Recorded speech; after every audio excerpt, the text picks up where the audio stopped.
হাওর বাওর ও সমতল ভূমির বৈচিত্র্যময় ভূপ্রকৃতি নিয়ে বিস্তীর্ণ জনপদ হল কিশোরগঞ্জ জেলা। এই জেলার সুদীর্ঘ ইতিহাস, লোকসংস্কৃতি এবং ঐতিহ্য বিশ্বময় প্রসারিত। বলা হয় সকিনা, মলুয়া, মাধবী, মালঞ্চি কন্যার অঞ্চল হচ্ছে কিশোরগঞ্জ।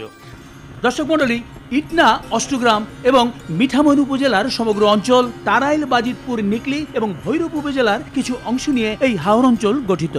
কেবল ভূপ্রকৃতিগত বৈচিত্র্যের কারণেই নয়, অর্থনৈতিক, সামাজিক, সাংস্কৃতিক এবং প্রাকৃতিক সৌন্দর্যের দৃষ্টিকোণ থেকেও এই হাওরের ভূমিকা বিশেষভাবে উল্লেখযোগ্য।